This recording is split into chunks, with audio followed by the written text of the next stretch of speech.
and then it feels a lot better. What now? And then I started blasting. Anyway. Very nice. Perfectly timed. Hello, everybody. Welcome to episode 15 of the Almost Essential podcast. You haven't seen much of us this year because a lot's been going on.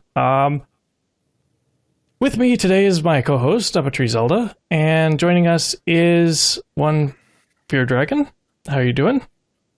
I'm doing okay. You know, it's been a crazy week and a crazy day. I feel like there's so much news stuff going on, but also a lot of stuff going on in my personal life and everything. I'm just like, this week is a little too much. This week is a little too much for me, Matt.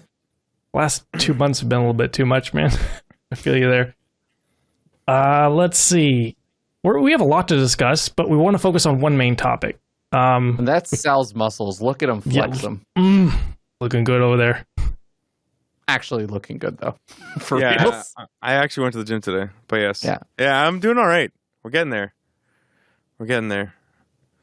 So I wanted to hit six pack for 31, but I didn't do it. I didn't make it. 32. That's the dream. We believe. Okay, sorry. Continue. So a lot's happened. We're not going to be able to talk about all of this because we want to actually focus on one main story or one main topic, I think. However, we're just going to mention some things in passing. This is the main story we're going to be talking about. Sorry, I think you forgot how chaotic my energy is when I'm on the show. No, it's perfect. This happened. Twitter. There's no Ravi. Finally bought by fuck. Yeah, okay, listen. Overlord. Put Ravi on the screen. Okay? I need to, I'll do this shit. Yeah, okay, I got it. Okay. Our Overlord, okay? Fucking Rocketeer, car manufacturer, Papa Musk, okay? He has decided that he is going to bring freedoms of speech back to the internet, all right? We weren't free before, but we're free now, bitches, okay? And if you don't like it, you can suck his dick, because he doesn't give a fuck, okay? He's buying whatever the fuck it is that he wants, because he's rich as hell, and he doesn't care, and he posts memes way better than any of us do, okay? If you don't like it, he doesn't give a fuck, okay? He doesn't care, all right? That's it. From what I can see, am I allowed to curse on this podcast? Certainly. No, you fucking are not. I feel like it's been a little bit of a butthead, you know, regards to all this. I think a lot. Oh yeah. My take actually. So my Silicon Valley take as someone who's close to Twitter headquarters and by being San Francisco and everything, and I hear among the rumor mill and all that stuff is like, basically right now, most of the Twitter employees, or not necessarily, I'm not gonna say most, but like a lot of Twitter employees are actually super unhappy and are considering mass quitting and all this other stuff. So it's going to be interesting to see what happens there. But also, I feel like the thing that people always forget is that most of the time, even with acquisitions or mergers or any of this stuff, like it does take a while for things to actually take effect. This not very rarely does something immediately just like happen because there's an acquisition.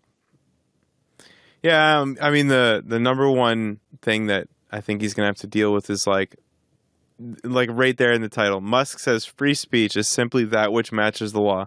Whose laws? Like that's the question. The U.S.'s laws, Canada's laws.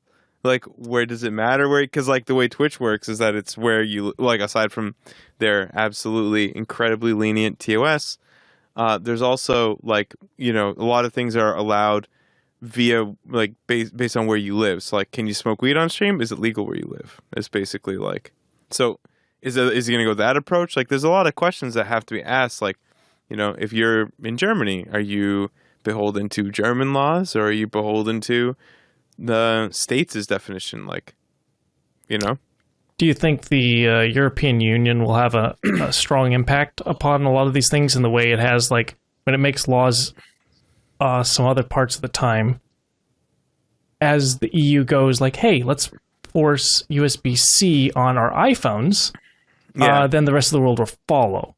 You think that's going to be how some of this law takes place? Listen, like I'm not like a Musk fanboy. I admire the work that he does, but like he's like Ravi said, he's a butthead. He's a bit of a butthead, But like clearly what he's done, like what the companies he's started and like the way that he seems to be orienting himself, like with, I mean, you can't deny the amount of good he's done for, you know, electric cars and the amount you could say humanity somewhat. Right? I mean, like he literally probably like leapt us forward 30 years because, you know, when he started gas manufacturing car manufacturers were still literally burying electric tech that they had because of how profitable gas vehicles were. So they just didn't want to get that out.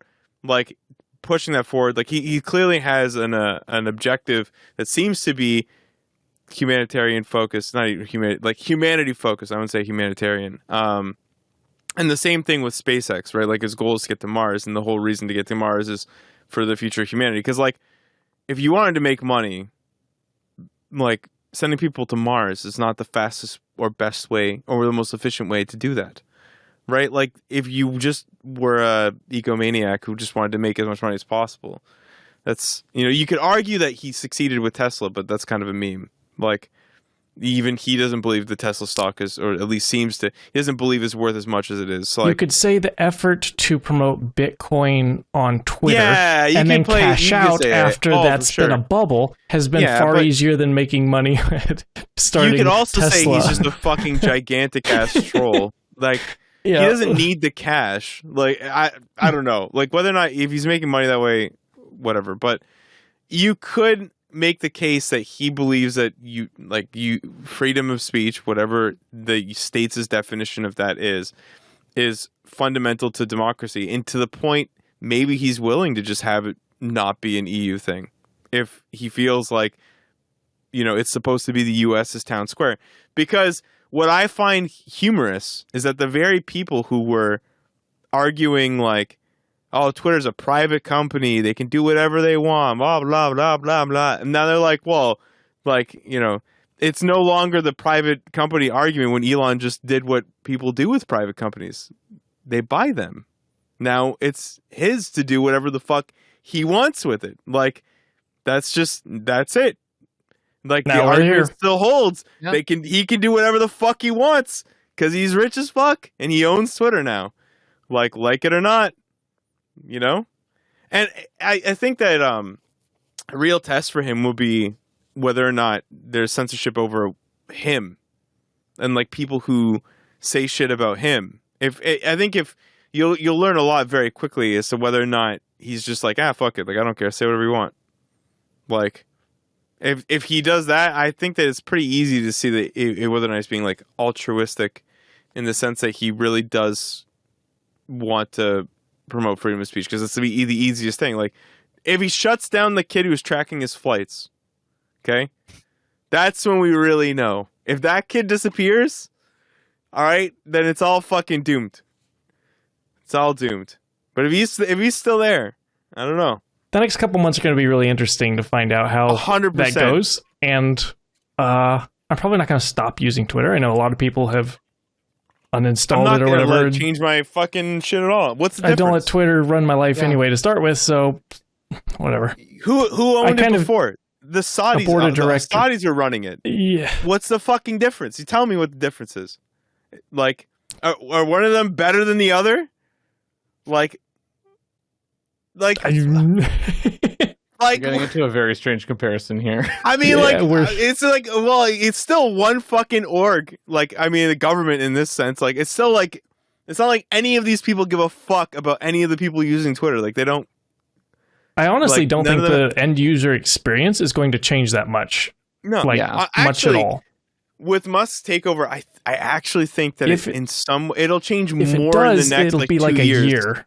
Yeah, it'll be a year or two down the road before they actually. I think that Twitter as a product hasn't changed, like, pretty much ever, right? I think what'll be the most interesting is whether or not, like, their monetization model. Because, Twitter's biggest problem for a really long time is that they've never really been able to figure out how to monetize it properly. Because they don't, I think they do sell data and stuff, but, like, they don't sell it to the degree that Meta and, like, Google and all that stuff do. So, like, that has been something that has kept them in a lot of the good graces of, like, a lot of the public and stuff, is that Twitter doesn't just, like, viciously sell all your data. They don't throw ads in your face nearly as much either. Like, but that's also been to their detriment. They haven't really found any profitable way to sustain themselves, and they've been doing all these experimentations with Twitter subscriptions and Twitter Blue and stuff, but none of it's really taken off. So like, I'm very interested to see how Elon Musk owning Twitter can change some of that. Whether he cares more or less about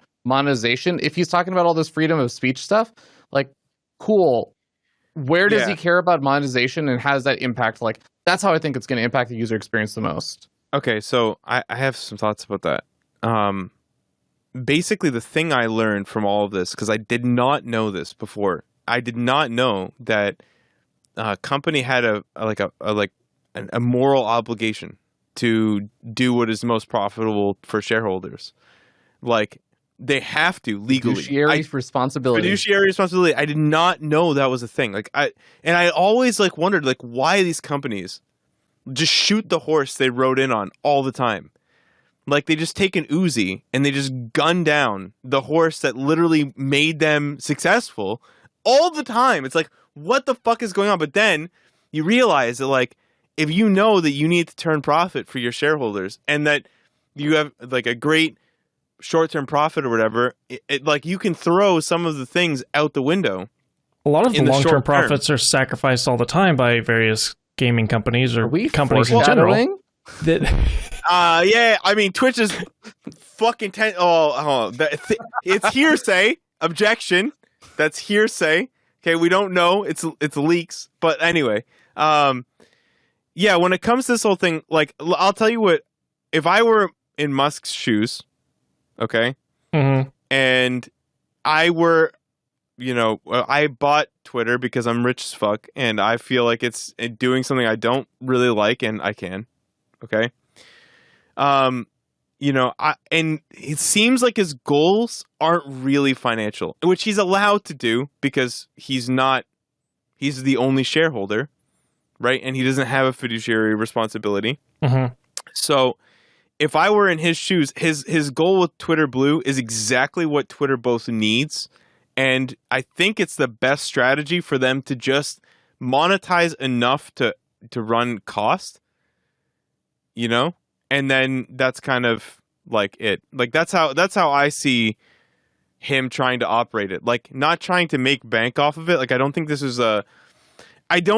if he really wanted to make money on it, I don't think he would have paid the premium. Like, I don't think he sees the financial return on Twitter. Twitter has never returned. Like, and now there's a chance that they're being, like, overplaying their numbers. Like, I've seen that. Like, there's all sorts of shit. So, but what I think he wants to do is make it so that you basically pay $2 a month, and then that gives you your Blue verification check, right? You have to give ID. That's you now, right? That's you on the internet. And everyone knows if you're responding with your Blue check, that is you. You're not a bot. You're not amplifying these messages. You're not one of these people that creates Twitter accounts every week and then deletes them and then changes. And that happens all the fucking time, right? Yeah. And you could literally solve so many of the problems if you like even block. Like, how much more meaningful is it to block somebody if there's literally no way for them to circumvent it? If you literally have it so that you can't see any tweets by people that don't have a check mark, like, because everyone can have one. There's a lot of different interesting options. Yeah, I where mean, you can like, take once this I fucking nuke you, once I ban you, there's literally no way for you to ever contact me via Twitter again. It's impossible. There's no way to do alts. There's none of that. Like, all of those problems with, like, harassment and shit, they become a lot less of an issue when you are actually married one-to-one with your Imagine account. this scenario. Imagine you're a celebrity and you actually want to, like, have a conversation with people on Twitter. Yeah. Lock it to blue check marks only. But all of the people that are, like, normal people can still access a certain level. And say you are the president of the United States or Jack Dorsey himself or Elon Musk himself. Say you want, like, an extra level of blue check mark. Say it turns red. And it's like, okay, well, this is like a new higher level status VIP. I don't know what you want to do. But I don't think he wants that. It seems like he wants everything at one level. His whole point is it's a town square, right? That's at least, again, this is what he says. it's not necessary. Like, he could have some fucking diabolical master plan. Like, I have no idea if this is just the first step into him going bald and becoming like Lex Luthor. Okay, like, I literally don't know. I don't think anyone does. But it's definitely clear. Like, it's clear to me that this is not a money play. Like, I really don't think buying Twitter is going to make him richer. I think unless like I'm missing some bigger part of the puzzle. I don't disagree with that last part. The identity verification stuff gets really weird because I feel like in this day and age, I think more and more people are trying to steer away from that, right? Like, a lot of this turnoffs and stuff for Meta and Google and a lot of the other platforms and everything. A lot of people use, again, like Twitter because they don't sell your information. And I think, I feel like there's a little bit of I mean, he'd sell it though. Yeah, this doesn't mean sell it, but like, I feel like there's a little overestimation right now on how many normal users would be willing to go through an identity verification process, which also is like kind of a difficult and intense problem to try and solve. They wouldn't have to. It's just that they could if they wanted to. Right? I kind of see this how like Discord, bear with me for a second. You know how like Discord, in order to lock a certain level of public Discord where you want a lot of people engaging in it and you want to reduce and cut down on spam bots, you're like, hey, verify with your phone number before you can talk in here. When I've tried to roll this out to a lot of different servers, the immediate reaction is, no, what the fuck? I'm never tying my phone number. Yeah. And other people are like, yeah, I did that a long time ago. It's no problem. In order to cut down on a lot of the spam that's happened on Twitch as Twitch grew, tying it to a phone number instantly changed a lot of that. A lot of that just went down the drain. It disappeared overnight. This is one thing where I think we're moving towards this in a world where 100%. More and more people are coming online. More and more people are using these platforms. Twitter and Twitch are growing by leaps and bounds. Discord is as well. I think we're headed in a way towards that. There'll always be those Discord servers or those groups of people on Twitter that want to communicate and want to be anonymous and don't want to tie their phone number. I completely get that. So I think that basically there are going to be two spheres, like, in the future. This is how I see it, and obviously you can disagree. I think that the problem with Twitter is that it is a non-anonymous place where anonymous people and anonymous bots seem like real people. So, like, there are real world consequences for me as a real person on Twitter, right? Like, if I say something stupid in real life and it gets posted and I get tagged, and then, like, the amount of amplification that can happen by not real people, right? Like, let's say you have 5 people who make 10 bots each. It looks like 50 people, right?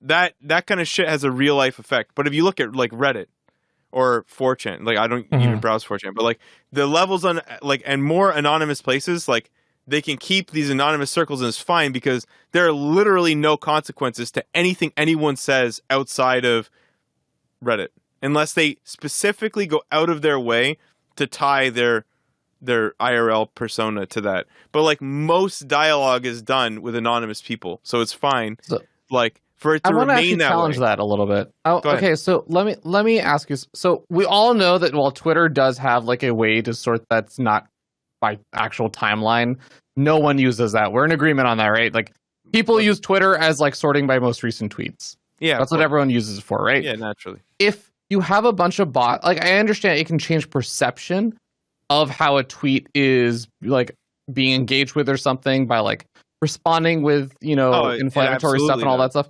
But, like, it's not actually changing the way that things surface because the bots don't have followers, right? They can't retweet it and get it out to, like, a bunch of people. But they can retweet and, like, and dude, like, and they use the spam function. You know what most of my notifications look like? I've literally watched people actually state that they've won arguments because they've ratioed someone else.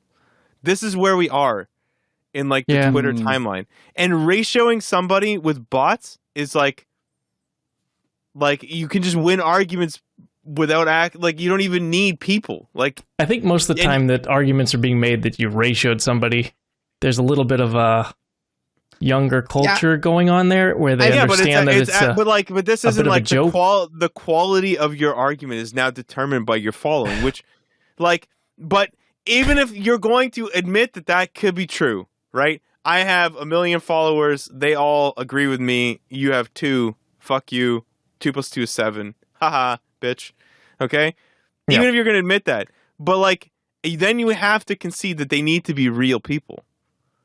I need 1 million real people like to agree, not my mom, my dad, and the server farm I have downstairs. Okay, not that shit, because like it opens you up to too much manipulation from external factors, like opposing governments who've decided that they would like to sow some chaos, so they amplify some shit that causes problems. This is like, so I'm not. It's not that it's necessarily good, in my opinion, that all social media platforms become like, user verified content. But I think it's good that at least one of them is, where like when you know that when you're engaging with an actual person, when you're arguing with somebody, it's actually them sitting somewhere on the toilet, fucking tweeting at you like it's some sort of angry ape. Like it's actually a person sitting there, right? Like at least you have that. That is your reassurance that it's an actual human, right? And if it's going to be the town square, then that should be the minimum requirement. Like, and literally people will just pay off the verification process and the constant upkeep. That's what I see the acquisition as. Like, that's what I see him trying to do with it, is just get it to a point where everyone is paying just enough so that everyone is who they say they are, and that they're actually like at least they're arguing, honestly, not hiding behind something. I mean, you could take the anonymous arguments to Reddit or whatever the fuck else, like your own Discord server, whatever. You can do whatever. That's absolutely fine. I think that's a really interesting take because, and I guess it really does come down to what Elon Musk's perception is, but I think it's more than just that. I actually think it does matter, like what the rest of Twitter and stuff thinks about it, because sure, yes, like director level or CEOs or owners do have like a large ability to impact product and everything. But at the end of the day, like all the minute decisions are being made by like members or like employees and stuff of Twitter. So like at the end of the day, they're doing it, and then Elon Musk will maybe challenge it. I mean, like, but that's the way that company, like people forget, like that's actually the way that companies work, right? Is that Elon Musk isn't sitting there being like, okay, and now I want a feature that works exactly like this, and here are my mocks of what I want this feature to look like. No, it's like the way that it works is that you have a team of a bunch of people, and they put together stuff, and then they basically present usually like what's almost finished at that point. And then there can be pressure that like the owners or like CEO or director level people put further down the chain and everything. But this is all getting tangential, right? So like thousands of decisions are made at big companies every day by companies and employees that aren't driving the full product. It's a whole bunch of little pieces, whole bunch of little gears. Elon's not making every decision. Yeah, I mean, it's all a tangent for my actual main point, which is I think like freedom of speech, I think, and like in the sense that Elon was talking about, I don't actually know whether he just means like the ability to say anything, because no, he doesn't seem to be saying that. Exactly. Like it's not quite that. And like I think if you attach identities to everything, I think especially with like the way that the internet works now, I actually think in some ways you are more limited in what you can say. And I don't even necessarily mean bots or anything, but like think about it from the perspective that Elon Musk has a lot of hot takes, right? Gets a lot of shit from people for some of the stuff he says. From that same perspective, in a world where he maybe feels like he's constantly attacked for those kinds of things, imagine if he instead takes the stance that like, I want people to be able to say stuff with that degree of anonymity. Anonymity is also important if you do believe in this idea of like, I can just speak my mind, right? Obviously the bots and stuff, I agree, are probably a problem. I imagine he would be like, yes, we shouldn't have that, but there's like, you don't want things to be so tied to everything that like you're easily identifiable. But if you wanted to go about it that way, you could have back-end verification with the front end being whatever it was that you wanted. Right? Like in order to, so you'd have a check, but I would still be up a tree. Like I wouldn't be, that's fair. Salvatore Damore, where you could like look me up and shit. Like all you know is that account is me, right? Like I'm a real person running and managing that account. For example, like obviously in the news you got Johnny Depp. Johnny Depp has a managing team, right? They would be running his Twitter, but it'd be his verification for that account, right? Yeah, I mean, yeah. So like, you really just don't fucking know what's actually going to happen. And obviously, people say a lot of shit like what I would do, like how many politicians I would do this when I'm in office, and this and this and this, and they get in there like, whoa, man, this shit's complicated. I mean, didn't Elon Musk say, if you can tell me how to solve world hunger, I'll do it tomorrow? And then the UN gave him a budget and said, with $46 billion or something, you could basically solve world hunger. And then he just went and bought Twitter for $46 billion. Nice. So yeah. So Twitter's going to be used to feed the relevant world. Example. Okay. Yeah. Yeah. I don't know, man. Like it's a very interesting thing. But I will say that on the topic of like whether or not like how managerial structures and stuff with like if you look at the way that he purportedly has run like Tesla and SpaceX, like with the amount of involvement he has and like the stories that have come out from him, like I think it's actually more likely than you'd think that he'll have an actual hand in what's going on just because of the way he runs his other companies. Now I don't know if he just I believe he'd be more hands-on than a lot of people. I think he's going to be, if it's anything like he runs his other companies, I think that they're in for a ride. Like, now, that being said, it's just a software company. I don't really know if that's going to be true. Hang on, wait a second. It's not just a software company. The way the world works right now, it's a social media platform where a lot of the discussion occurs on. A lot of the stuff that he's talked about for changes for feature sets would be software changes. Obviously, hang on, but like you can have a social media platform, and if you own it and you have much more impetus to use it as a social media tool to drive a point of discussion or an agenda or a goal further, and it can become more than a software company.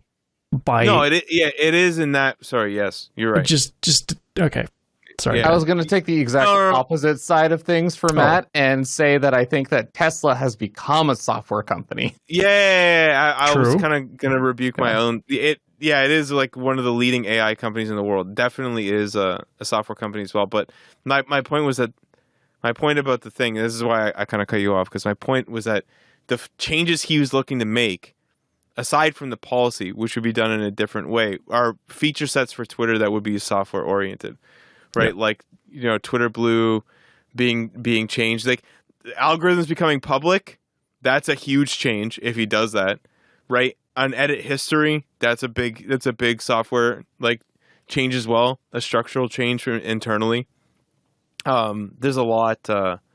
There's a lot there, but like obviously yes, like they have a huge cultural impact, and also the policy on the back end for like how they're going to decide like what is illegal, like at what point, because like the biggest one's going to be like no calls to action to violence, right? Like that's illegal as fuck. You can't do that.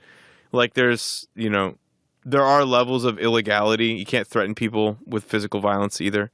Like, the question becomes whether we determine that selling shungite helps your osteoporosis is illegal or not illegal, based on the fact that it helps if you buy it. It's like misinformation. Yeah. It's where we draw the line on misinformation at the moment. Hold on. So is a Ponzi scheme. If I come door to door with a Ponzi scheme and you fall for it, can I get fucked for fraud? People are getting ripped off left, right, and center for NFT stuff right now, where they buy into an NFT and then they get there's like ripped some off. Weird anonymity barrier. Sal, I think for your case, the case that you gave about the Ponzi scheme, like it depends, I think, on the nature of how you got scammed with the Ponzi scheme. Because like you can try, like in America and stuff, you can sue saying that you were like basically promised an exchange of goods for like or some service that was not provided or not like clearly like given, or basically that you were lied to directly, if there's something like that. But like I think a lot of the Ponzi schemes are very clever in the way that they do make those promises, so like it kind of skirts around. And then it also, at that point, like you have to also remember law is actually a little bit flexible, and Yeah. it's sometimes about like law is what you can win in a court, not necessarily what's it's like often written. about spirit of the law, right? Not the letter of the law, which is like they're gonna have to, assuming that he goes by law, right? They'll have to become far more versed in the spirit of the law as opposed to the letter of the law, which is kind of what I was getting at. Like now, instead of like now, basically Twitch is or not Twitch, Twitter will be adopting the U.S. Constitution or like whatever, legal precedent they set. They'll be adopting that as their TOS. And now instead of having a clear-cut set of rules that they created, which they understood the spirit of, now they have like this other set of rules that they have to understand the TOS of, pretty much. That the U.S. itself does not fully understand. You risk losing safe harbor, which means that every user rights on the platform Twitter will be liable for. But why? I don't. So like, yeah. Sometimes Canadian says another big point you guys are missing is if he goes full free speech angle, he risks losing safe harbor. This is already actually being discussed on like the news when I turn on my car. Like that type of radio station is already discussing the like implications of Facebook should be held accountable and not being given this like harbor. Well, safe harbor is like a thing you use for copyright. Right? Okay, let's rephrase it instead of safe harbor. Let's rephrase it to something else, because what we're talking about is like grandma respreading misinformation on Facebook, being held accountable of that now. And a lot of people are like asking about this in a renewed conversation in the public sphere because of the Twitter, and they're also including information from other platforms. And it feels like as a society, we're having this discussion, which we kind of had a little while ago last year, and it's becoming more and more of a renewed topic about. So, like, my question then is, like, if I go into the town square, like, I just go into the middle of the fucking city with, like, a bunch of rocks, and I tell you that they'll give you superhuman strength, and you buy one, is that illegal? Like, it's illegal because you're going to be sued for that. Buy one. Yeah, you can be sued for it, but can you be removed from Twitter for it? Maybe not. Actually, but like that's the question. Can I tell you what the metaphor is? That's the question. Is that supposed to be the bar? Like, I don't think that's actually the metaphor. I think the metaphor is if something like that happens, right? Yeah. You go into the middle of the town square. Is the town square responsible? Like, this is a safe harbor thing. Is the town square responsible for allowing you to sell like the rocks and making the false promises? Yeah, that's because that's what the problem is, right? Is that you're being held responsible for the content your users are producing. So Metal Monkey says the town square doesn't hold 500 million people. Those analogies fail immediately. Yeah, but that's what he's saying, is that this is the digital town square. And like, obviously you can disagree with whether or not like it's a sustainable thing. Let's take a look at Instagram, the favorite child of Meta currently, right? Oh yeah. So if you buy something on the Facebook Marketplace, and it's a table, you go pick that thing up by yourself. If you see an ad for leggings on Instagram as you're scrolling by and you hit buy on the leggings and leggings never come, eventually those will stack up, complaints will happen, the company will be taken off of Instagram for selling the leggings that never showed up or had holes in them or something, right? Yeah. If you're selling a product on Twitter, I feel like we're going to get to the point where things will become regulated enough. If you're selling or promoting something and it fails to do the thing, it will be shut down to some degree if you're directly advertising on it. If you're not directly advertising on it and you're just Joe Smo posting, hey, check out my leggings, I don't know that when that occurs. I think it occurs when the spotlight becomes big enough that people get frustrated at it. I don't really know, like, because then I don't know what I don't really know if that makes it like, if not delivering a product, that's illegal, no? Like, it's literally, you're not, like, you can't, like, I know that chargebacks exist kind of for this exact purpose. Right? So, like, I'm not really sure. Like, I'm not familiar enough with law to know where the line is. Like, it's very possible in some ways that it could be almost more restrictive in some, not in every way, but in some ways than the TOS currently is. I'm not even sure if chargebacks are a part of like legal mandates They versus No, they are. PayPal TOS. No. Really? Chargebacks are instituted on the credit card level, and you have a legal responsibility to offer them for like 6 to 12 months. And I remember this because I did a deep dive on why it was that chargebacks are like occur, and how they have to cover for it. Because every single time you buy something, it's kind of a protection that the company that sold it to you is actually going to give you what they said they were going to give you. They're going to maintain like the quality, like the quality of the product is what you think it is. Uphold the promise that they're selling you. Yeah. Anyway, so this is a good short first topic. Yes. Yeah. So Metal Monkey says. Okay, before we go on, Metal Monkey says it just blows my mind that free speech is his biggest concern on a platform drowning in toxicity and spam. Where literal terrorists used to advertise.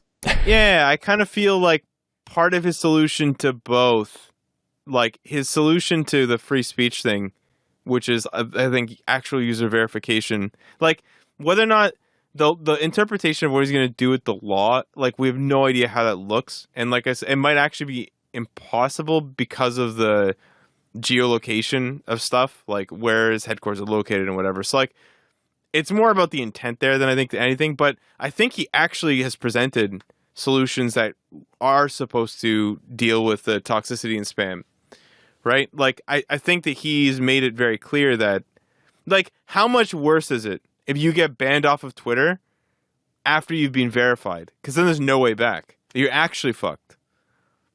Like you can't do it like so. An example off the top of my head is like Destiny, where he has his OmniLiberal account, but he's like banned off of Twitter. Destiny's friend tells me everything I need to know. What are you talking about? Yeah, exactly. Like this is just Destiny's friend who's tweeting for him, right? Yeah. My bad. And sorry, I didn't mean to imply that. Yeah. So, I mean, obviously, everybody has a take on the Twitter thing. And truthfully, like, I don't really care because this is what this guy wanted to do with it. And if it burns, it burns. Like, and if we move to a new social media platform in 4 years, so be it. For all anyone fucking knows, like, he's right. Like, and that maybe it's better that everybody can, say what they want to say within the letter of the law, and maybe it's wrong, but we're gonna fucking find out. Mm-hmm. Just from a purely scientific standpoint, I want to see how it works out as a social experiment, to see like how Elon runs a social media platform. If he censors more and more stuff or less and less stuff related to Tesla, for instance, or any other holdings he has. I think he's going to have more of a loose hand in some of those regards. Yeah. Anyway, so I was running through topics that we were going to like, because we were supposed to only be fucking an hour, but that's definitely not going to happen. So running through quick topics that did occur that we're probably not going to have too much time for.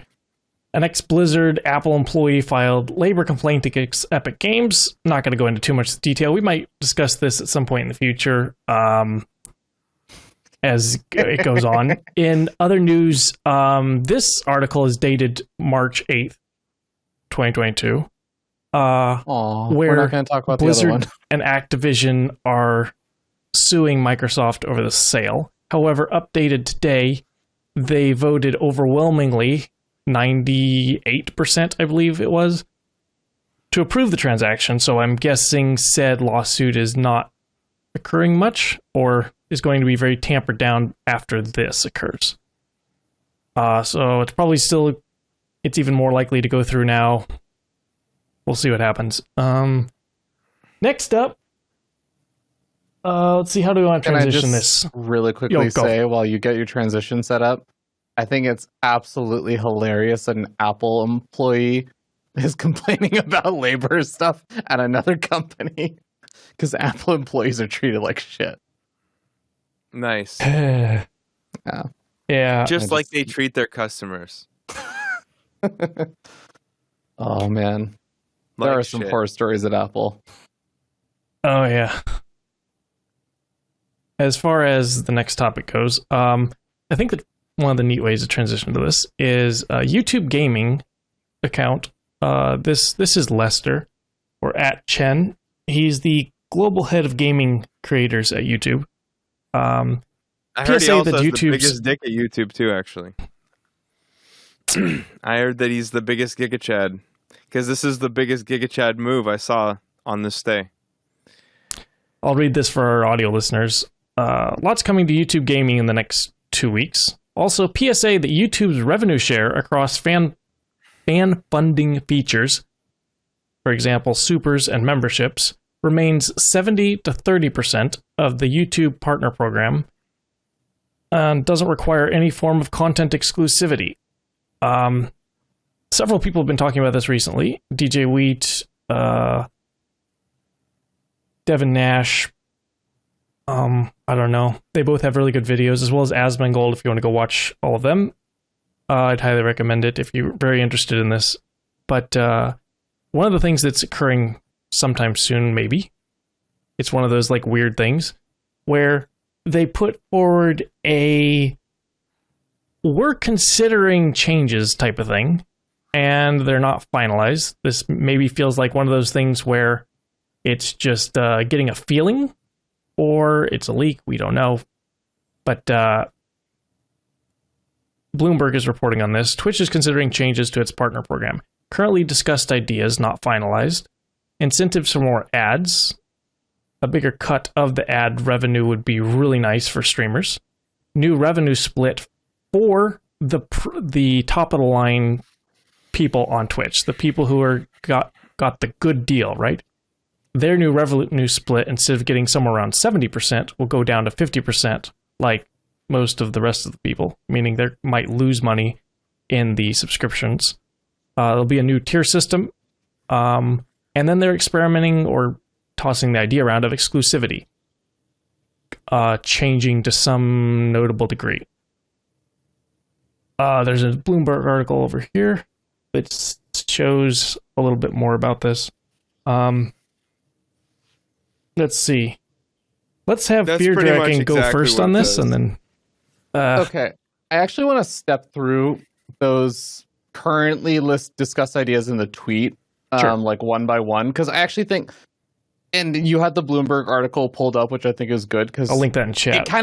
it kind of does just list them all, and it makes it look like these are all things that are going to be happening, which is not the case. These are like different options that were being discussed, and I'm gonna, because I think a lot of this is gonna be basically shitting on Twitch. Like, even I'm gonna have my little fun and take part in that as well soon.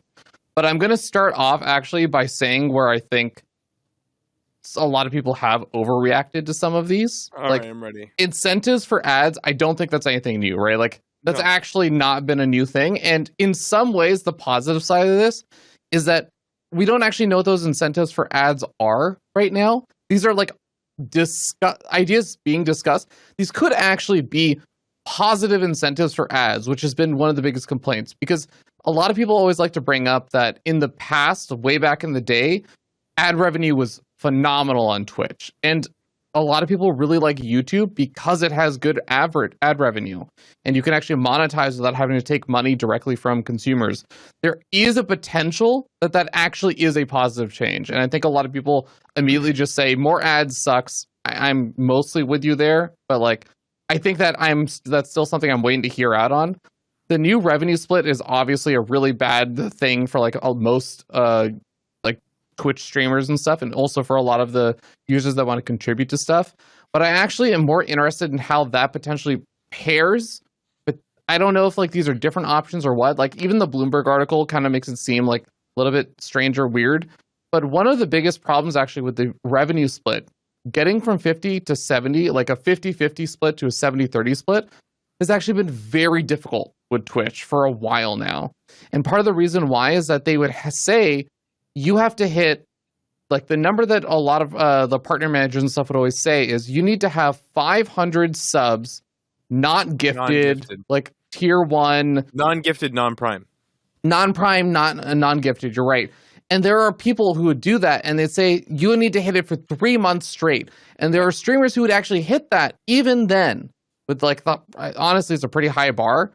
And even then, there would like the discussion to get to the 70-30 split would be really difficult to actually get kickstarted. And a lot of people still just don't even have it. You'll see actually there's a lot of streamers who have hit that point and maintained it for multiple months, and they just never got the 70-30 split. Basically, right now, there's a lot of like ambiguous networking and asking, and basically like you kind of have to like have this conversation with your partner manager, which a lot of people don't even know who their partner manager is. And it's in that sense, it's not actually a good system. And so when they talk about new tier systems, that in my mind is actually potential for a positive change, because right now we are locked into this system where it's very unclear how to even get the 70-30 split. A lot of people don't even know about the whole 500 like non-prime, non-gifted sub rule that was being passed around. That's like basically passed around through word of mouth that people have said. So the idea of having a concrete system for tiers where you can gradually move up, kind of similar to how they made it as like, here are the clear, definitive things you need to go to affiliate and to partner. It's no longer just this massive crapshoot. Like, in that sense, I think that can be positive. There's also potential that it's super negative. And obviously, a lot of people are going to be very upset about it. But, like, I see that there are potentials with a lot of these things. I'm not even going to, like, talk that much about the exclusivity stuff. We're going to have whole conversation about that, but like that's obviously not on bad. the same topic. Actually, it is public knowledge because I listened to this publicly on YouTube a little while ago. Somebody internally at Twitch confirmed that at one point in time there was they were testing it with some of the higher end streamers that met that thing, where they would actually give them a much higher chunk of the ad revenue versus the subscription split, and they were making 40 to 50 times way Devin more Nash money said on 50x. basic. Like without, this was them doing like internal testing. If they were actually doing this, the top end streamers would actually make way more money, and Twitch would keep. So from my perspective, when I'm looking at this, Twitch is now going to take that extra 20% off of people like Summit 1G, XQC, Hassan, right? They're going to actually take 20% more back from them. And then they're going to give us the ad revenue of like, or us as streamers, the ad revenue. And as long as you're going to be bombarded with ads anyway, getting a higher percentage of that sure seems like a better way. Let's level the playing field for everybody. If you stream on Twitch, it's 50-50. Doesn't matter how big you are. Okay, I can kind of see that being a little bit more fair, and ad revenue determining what you're getting. I wonder what's going to happen with Twitch Turbo in this regard and how it's going to continue to exist or be useful, but that's a good question. But I think that's a really good point. And honestly, like my starting point for all of this is that I think, and I know we're going to get into this, but like I'm still on the negative side about these changes. I'm still very skeptical and not excited about most of it. But I say it all with this caveat of something I feel like most people have just been neglecting, which is none of these things are actually inherently bad. It's like the fact that I think Twitch has lost so much trust that everyone's assumptions are things going to go worse. Yeah. Even though there is a potential that any one of these features could actually be a positive change. Did you see DJ Wheat talk to the Zach guy? I did not catch that. I caught Wheat talking a little bit about this. So I watched Devin Nash's take. He's got good insight, and I watched the DJ Wheat one. And DJ Wheat was basically like, no one at Twitch understands the community anymore. Like, they just... and he said this from a very cynical like perspective because he obviously worked there a long time. And like, he just feels like Twitch has kind of like lost the understanding internally of the thing that makes it great in the first place. And it's written all over these changes. Like what I'm hoping is that this is like a trial balloon. Like if in politics they do this all the time, they like leak something and then really it's them seeing what the feedback is going to be. Even if this was a rumor not confirmed at all, just the fact that they've had such bad publicity that they've had like a lot of issues in the past year to 2 years. Even if this was just a rumor, I would be hopeful. I would have an ounce of a ray of light of like, hey, they recognize things are bad. They're going to try to change them in some manner. Yeah. Sure, yes, I've listened to DJ Wee talk about how much they've lost a sense of community. I know a lot of people who who used to know who their Twitch partner or Twitch ambassador, what is it called? Yeah, your partner manager. Partner manager, yeah. Their partner manager was, and then they're no longer working there, or nobody contacts them anymore, or if they try to reach out, they're over flooded. It used to be Smix for all of StarCraft, but Bless Smix. No longer. She went and married a CSGO god and was happily ever after, so good to her. Let's see. Yeah, she's no longer working at Twitch. Sorry, back to... what was it? So anyway, I started blasting Sal. Let's go back to blow us up. What you got? I don't know. I've mauled it so fucking hard about this stupid topic. Like, I wanted to start with Ravi and I having like a 2 positive days. Like, I just didn't want to. I just didn't want to fucking do the thing. You know, I'm just like so disappointed. I feel like I've gotten there. I've gone through denial and anger and bargaining and all this shit. Now I'm just disappointed. Like, the thing is like, subs and the community, like, I understand that they need to make money, and like that's clearly an issue here. And the problem is that their ads suck and no one wants to run them. And this feels like, because I know what the project was supposed to start as, which I think either Devin Nash or DJ Wheat said it, is supposed to be a way to get people to run more ads. It feels like the way that they're going about it is that they're saying, you know what? I see you guys make 70% of the subs, so like, we're going to roll you back so that the only way you can make that money up is by running ads instead. That feels like what's happened is that they had a plan and then it got mutated into this like other thing that like now this is like their plan now. And I'm just so cynical that that's what it is. They're like, because I remember talking to the ad team and like, it's very clear that it is irrational to expect a live streamer doing work live to stop their broadcast to run an ad no one wants to watch in the middle of their shit to meet some fucking quota. Like, so they just have to stop like the broadcast. They're playing a 45-minute long game and they have to just run an ad. Like, they know that there's a bounce rate. Like, it's very clear that they understand that on this platform, ads are undesirable. And they're trying to make people run them. But the one thing they won't do is pay people more.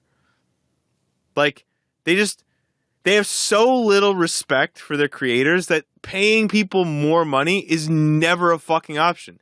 So it's, you know, just literally to quote DJ Wheat, it's a chicken and the egg. No one will run ads because ads are worthless as fuck. And they're worthless as fuck because no one runs ads.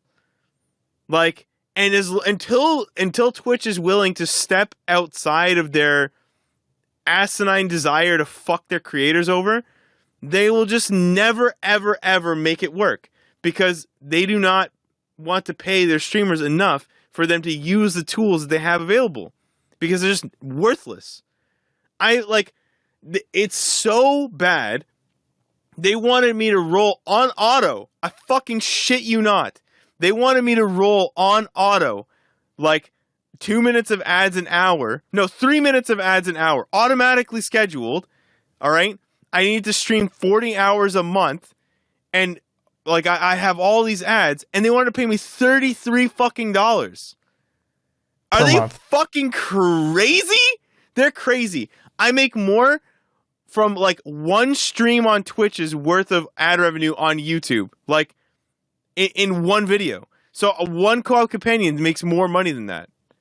One fucking co-op companions. I have the same number of views on every single stream I get as a co-op companions. And I make, like, are you guys fucking crazy?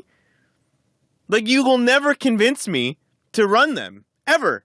Not with that. There's no chance. Right? So, like, they're constantly contending here. So the idea that the only way remaining to make me do it is literally to starve me. Because what they don't fucking understand is that the creators that have managed to get that 70% split, like, sure, you have your high-end fucking Amaranths and, like, all these people making millions of dollars. But, like, you know, if you move down the line, the people like me and the people till about like 1,500 viewers, that extra like 20% cut of subs is like the difference between paying rent and like doing nothing else and like actually being able to pay all your bills and eat like decently and save money like a regular fucking human. Right? Like, it's a massive cut. I lose like $400 to $500 a month, and that's like on top of, you know, your salary. It's a massive difference, and they just don't fucking. They're not like. I'm hoping so. Like right now, I'm in the disappointed, like upset, like oh woe is me phase. But like I'm gonna get vindictive as fuck if it's true. Like there's no way you won't see me try to leave. Like, you know, it's just incredibly disrespectful. It's incredibly disrespectful because at the end of the day, like they don't actually make the money. They don't. Like we do. Like we're the dancing monkeys, right? Like we're the ones that sit here and actually make money for them. Yes, but they paid for the bandwidth that you're running it on. No, we pay for the fucking bandwidth. No, the viewers don't pay for the AWS. You don't pay for the bandwidth to like serve the content. The streamers and the viewers do that. Like the advertisers are only advertising because we're here selling to viewers, and viewers pay the sub money. Like Twitch is just a facilitator. Like they're just the ones standing there with shuffling all the everything pieces. Is going through you know this as an engineer. No, everything I is going understand. through an AWS server that has a ridiculous cost. Yes, but on a product level, the people like if all the Twitch streamers left for YouTube, they'd have fucking nothing. That is true, but I think the only point that Matt was, correct me if I'm wrong, Matt, but like the only point that he was making was that this is not something you could just do without Twitch. Like no one could feasibly, or very few people outside of the extreme elite of Twitch could basically have just done their own like Twitch and paid for all of the intermediary costs. Yes. There's YouTube and with YouTube and stuff. YouTube still can't do several of the things that Twitch is really good at right now. Like Twitch is leaps and bounds ahead of technology wise on some things YouTube has. And Microsoft gave up completely on this already. Sure, we're looking at a scenario where I think if Twitch wants to be continually successful, they have to. Back to your point about value the creators. Yeah. They have to refine their footing and be like, hey, we're not a technology company. Sure, we are a technology company. But Twitter's not a software company. But like you have to understand like Twitter's in the mode of giving content. Twitter is a social media platform. Yeah, it's a software company, but like Twitch is where communities connect. It's how I raid another person. It's how they have better emotes.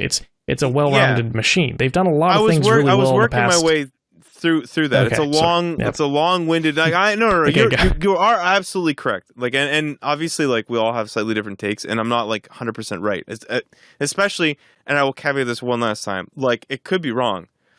Even the fact that the conversation even happened is disgusting, in my opinion. And I would argue with any Twitter employee any Twitch employee who decided that to try and justify, like I don't fucking care. Okay, just like first of all, if ads are really that much better, why are you cutting the sub revenue if it's really not scalable and really not worth that much? Like, but it is to us because that's how we actually feed ourselves. So like, this is the sustainable ecosystem that we have, and you want us to run more? Like, it just doesn't make any fucking sense at all. But like, the problem is that Twitch actually is a community platform, and they just refuse to accept that. Because if you look at YouTube is a couple features away from just being better than them in like every fucking way. The only reason that neither Mixer nor YouTube succeeds is because every single one of us is shackled in by the fucking nuts, okay, with the exclusivity agreement. And the day that fucking changes, like, and this is why it's so crazy to me. My brain, like, my strategic brain that plays StarCraft all day literally cannot figure out the strategy involved in releasing exclusivity while also fucking everyone over at the same time. Which is why I believe this is a real thing that they're actually trying to do, because they realize as soon as they release that like exclusivity contract just a little bit to any degree, the more release that, the more people are going to want to jump ship. So the more they have to incentivize people and make them want to stay in the Twitch boat, especially if they're going to release that. Yeah, but then keep the sub split. So keep the sub split, add revenue share, and like people who are streaming on YouTube will stream here because they can do both. Like they'll actually grow the number of people who can do that if they open the floodgates more. But like the way that this is, like it's like you had me locked in a room and then you just were slapping me relentlessly and you like shit in my bed. But then you open the door to like let me leave. And I was like, well, I'm not gonna fucking stay here. You won't stop slapping me. And then I just fucking walk out. Just a second. And you're like, maybe I shouldn't have opened the door. Like, maybe they would have stayed here and continued to be a human punching bag if I just kept the door locked. Like I understand your point. Let me argue devil's advocate a little bit. Okay, here. Go ahead. Hit me. When you make money on a YouTube, it's ad revenue most of the time. I don't believe you have a membership button, do you? Yeah, I just haven't turned it on yet. Okay, so let's say YouTube gives you a certain cut of your ad revenue. Yeah. Imagine Twitch gives you a lot more cut of the ad revenue than YouTube does. Yeah. In the future. Like a lot more. Like enough to make 70%. Your 33. Yeah, so I think Devin Nash was saying is 45% on YouTube or something like that. Let's say they gave you 70% ad share. Let's say they gave you 85%. Sure. Here's the thing. Let's say you gave you 90%. We'll make this really astronomical. Yeah. With the 50-50 subsplit, if Twitch can run and maintain itself and be a profitable platform on a 50-50 subsplit and give you 90% of ad revenue. Yeah. Is then the 50-50 subsplit acceptable to you? First of all, I'd like the choice, but you don't get a choice in this hypothetical scenario. No, but it is in the cards. Like it's kind of alluded to that you may have the choice. Like, for example, they may need to try to sideline you into re-signing your contract, which you don't have to do. So you can just keep your subsplit until you're forced to renew your contract for like whatever reason. I'm pretty sure they can terminate. Like, yeah, you're right in the sense that they can't just be like, and all of our partners have a different contract, but they can just be like, odds are they accept the new contract or you're not a partner anymore. Yeah, odds are like, listen, what I would like to believe is that they want to go with ad revenue so lucrative because like the way that DJ Wheat explained this, and when you hear the history, it doesn't seem it stops seeming hostile. Like it's just, what happened was ad revenue used to be really good. Mm-hmm. And then after a while, it took a hit. Like it started being worth less. So what Twitch did to actually help its creators is it said, we'll pay you a fixed amount per CCV or per whatever the fucking metric is for, per 1,000 views. Cost per million. We'll pay you. Yeah, that's it. Sorry. CCVs concurrent views. We'll pay you $3.50 or $5, whatever the fuck it is. Well, that's what we'll do. And then that way, no matter how shit the ads are, you still make your money, right? But then the ads became worth something again, and then they never changed it. So they kept reaping the profits of that. They never flipped it back. So it's like, they were like, well, now look how much money we make. But then, of course, the chicken and the egg. Like, now that no one's making any money off of it, no one runs them. Because everyone with a brain realizes that growth is the number one thing, right? On Twitch, I'm a human advertisement for myself. That's what I am, right? I'm a billboard for me, for my content. You're and when a brand. When I turn off my stream, that's it. So why in the fuck would I take up my own advertising time for myself and run an ad which pays me 10 cents? Like, it literally doesn't make any fucking sense. Like, you could never, I wouldn't pay 10 cents, who would pay 10 cents for the advertisement slot, right? Like, in a year from now, if you ran a 2-minute ad and got $600, is it worth it? Like, I actually would argue that yes, because I would just, when I got up to go to the washroom, I'd run an ad. Yeah. Like, I actually want to defend ad running and stuff and say, like, no, okay, I mean, so one of the things that you mentioned much earlier on, which I fully agree, the amount that they offered you for running those ads per month and stuff was ridiculous. But like, we're talking about a world where those numbers are inflated and everything. Even with that stuff, like the automated system, they have actually put in a lot of work to try and improve that. They have things where it's like you're in a game for an extended period of time, a moderator or like someone who can manage your channel can snooze it and delay it. Like, I think up until like I think it was like a fairly reasonable amount of time. I can't remember the exact number, but like an hour and a half or something, like I think is a fairly reasonable expectation of like, you're probably not busy an hour and a half straight. So like, I think that they have implemented a lot of these tools and stuff. They've done they've done stuff as well where it's like pre-doing it, so you can run extra ads and then clear up time in the future. So say you're about to watch the Almost Essential podcast on Twitch, and you get 5 minutes of ads right before we start. Well, now we're like free for we can go 90 minutes, have a 60-second ad break, and then go another 90 minutes. Great. Like sorry to interrupt, but yeah, they've done a lot on this to try to improve this. They've been trying to experiment with under the player ads that pop up and ads above chat and stuff like that. Listen, like they've definitely done a lot of work. Don't get me wrong.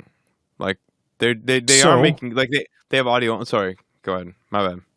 So I believe they're going toward a goal, and it might be good. That's yeah. One thing I'll say that I think is going to also build on a little bit of what you're saying, Sal, is like, I think they are still very far behind just in general on like CPM for ads. And it's because I think ultimately like Twitch, I mean, they were running ads before Amazon and all that stuff, right? Before they were acquired by Amazon, they had ads and everything. But like they were scrappy startup, and they were also doing what a lot of startups do, which is we're going to like make things really, really good for our users and worry about profitability later. That's like the tech mantra, classic. Right? Like that's classic tech. And they're acquired by Amazon. Amazon is not an ad company. Like they never have been really. Like they have been all about slim margins and all that stuff. Then Google is sitting there with YouTube, and like everyone compares all these ad revenues and stuff like for running ads on YouTube versus Twitch and stuff. But Amazon and Twitch have never, ever been remotely comparable in terms of like the amount of infrastructure put in for ads. Google's this entire isn't David and business Goliath. model is this ads. is a Pebble and Goliath. It's like, I know it feels like it's been a while, but like it's barely been maybe like 11, 12 years or something. And it's really hard to catch up to freaking Google when you're talking about ad rates and stuff. So Devin Nash has an absolutely excellent like he discusses this many times, but basically like Twitch is literally still signing individual ads. Like they're like doing deals per ad, right? Whereas anyone could buy YouTube ads, and they go by keyword, and they're way more valuable than they are on Twitch, which is a large part of the other problem that they're having, is that Twitch is literally struggling to even offer the same value for an ad that Google does. Like Google never runs out of inventory for ads. Twitch runs out of inventory all the time. Like this is why some people don't get pre-rolls sometimes. They just showed up. Oh, hey, why is there no pre-roll? This is sick. Well, it's because there's actually no inventory for an ad to show you because they're out of ads to show. I think it's somewhere upwards of 800% more valuable on YouTube than Twitch right now. 100%. And they definitely have this problem. The issue is that like I addressed this on stream, but I addressed so much on stream, to be honest, over this. And I didn't even mean to. Like I was just so fucking mad that I just kept going. But like it really feels like Twitch is like really doing the grass is always greener thing. And every other company is trying to do what Twitch is doing. Like they're all trying to figure out how to make community like Twitch has it, and Twitch is desperately trying to figure out how best to fuck that up. But the community is just like, now they're just coming together to hate on Twitch. Like that's like the new, they'll just bond anyway, and they'll just find a way anyway. But like all the other, like YouTube is like they got fucking memberships and like super chats, and they've got like, you know, they have a CEO and a head of the gaming division even that publicly talk with us on a regular basis, go on podcasts with Ludwig. Transparency. They're trying so much harder, it's not even funny. It's like, okay, well, at the rate we're going, Twitch is falling behind, and YouTube is going to catch up very quickly. If Amazon wants to maintain competitive in this, Amazon now the third largest digital ad platform in the United States. Okay, well,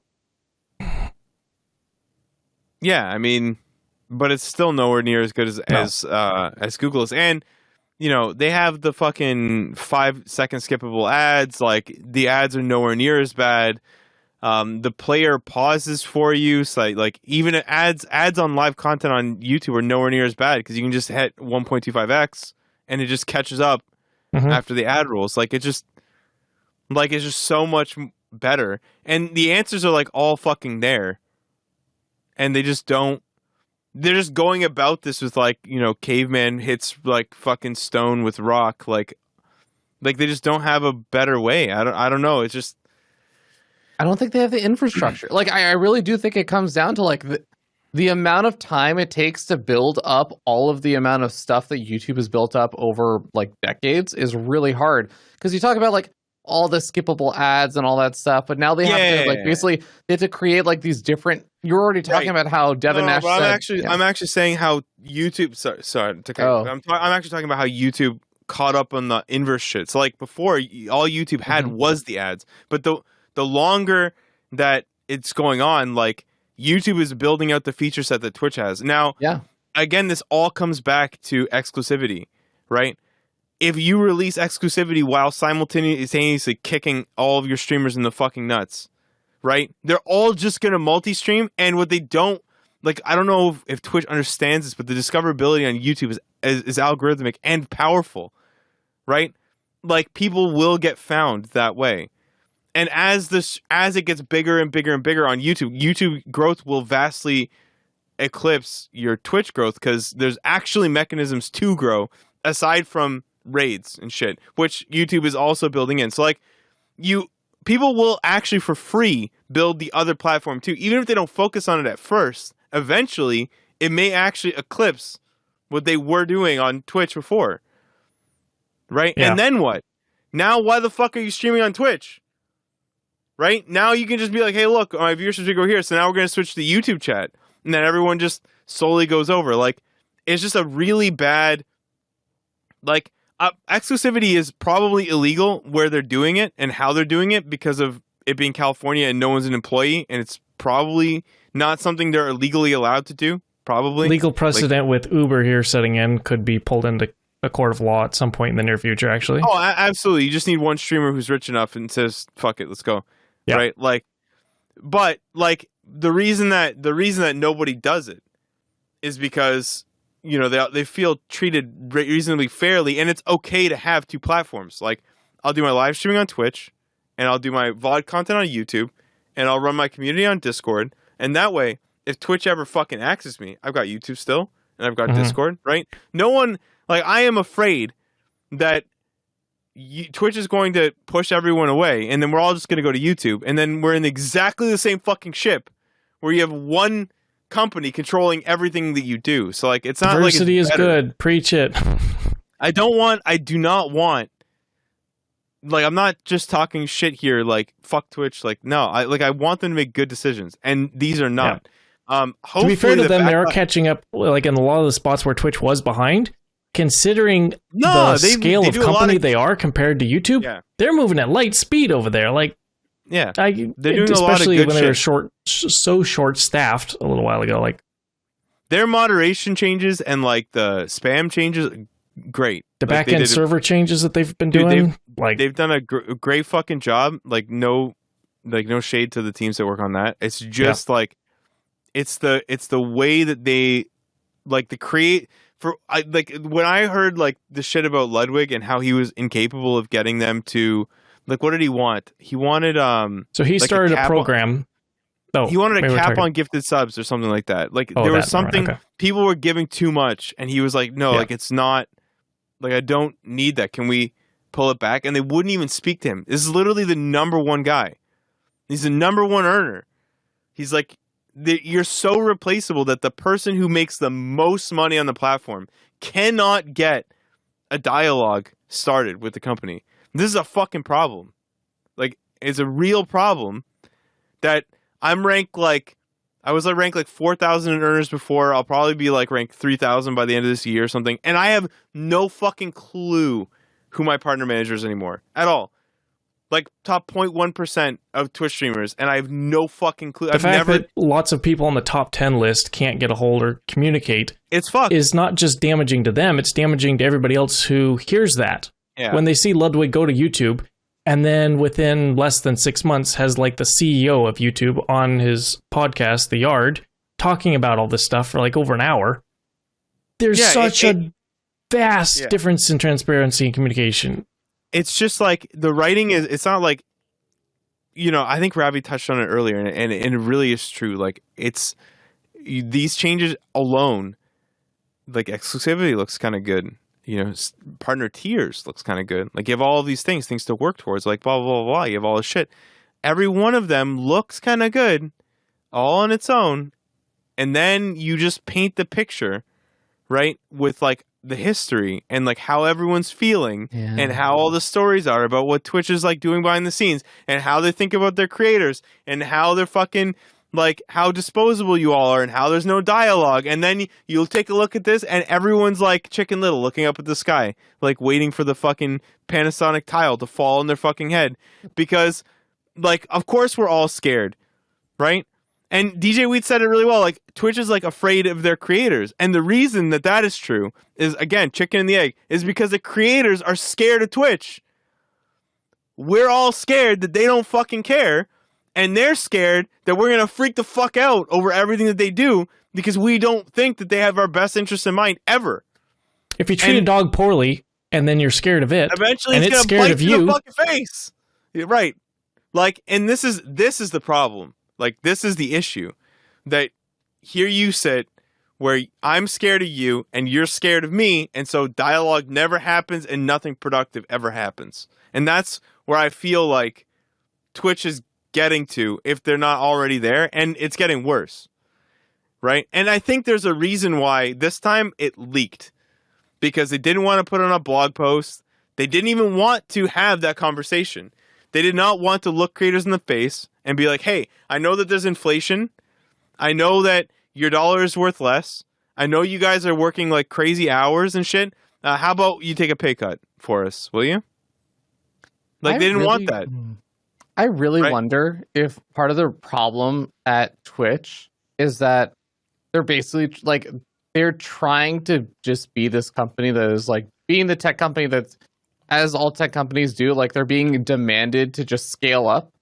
And I can see where a lot of these like communication things, which of course, especially around the fact that most of their power was the fact that they built up a community and they have like this strong sense of community on their platform and everything. It's important that they keep that, but at the same time, that's, I think, the hardest thing to keep when you try and scale up. Because, like, great example is the Ludwig thing that you talked about before, right? It's hard to get time of day from anyone, but at the same time, if you're thinking about scaling up a platform and stuff, I can understand why they are like, yeah, we don't want to like have to cater to these individual feature requests and whims for like okay, I'll say as like a developer, and a single person, even if they're the most like important person on our platform, comes by and says, I have a use case that literally I am going to be the only user for. Can you implement this feature? Could like fuck off, right? Sure, like, but yeah, there's a difference between a dialogue. Totally. Right?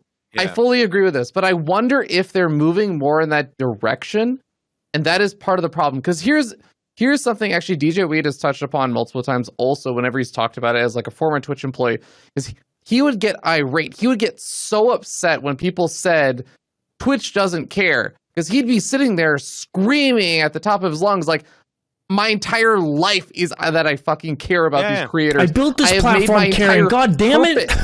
Yeah, it's like, so there are a lot of people who are like that. And I think actually a lot of partner managers are also like that. Yeah. A lot of the partner managers really do care about the creators. They really do want to push that dialogue. But the thing is, they are basically being cut out of a lot of, like, it's not even necessarily that they're being cut out of communication, like they can't weigh in, but they weigh in, and you think about the context of how they gather all this feedback, then they push and say like, hey, here's a lot of the feedback we've gotten.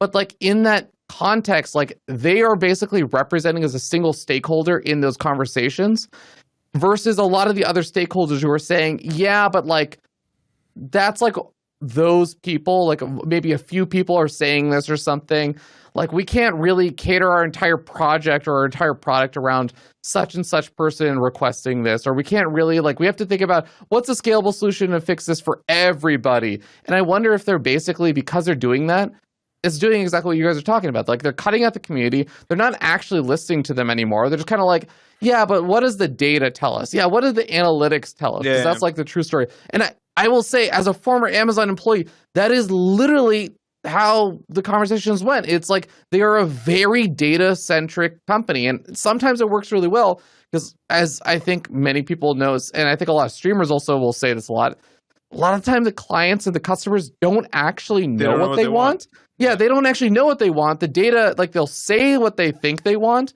but then when it comes to the actual data, it tells a very different story. And Amazon, for that reason, is a very data-centric company that relies a lot more on, like, our data tells us this. So I can understand why, as they become more like Amazon, like scale-up tech company focused, that they are ignoring a lot of, like, the actual words that people are speaking and saying, no, fuck you all. Like, we know better.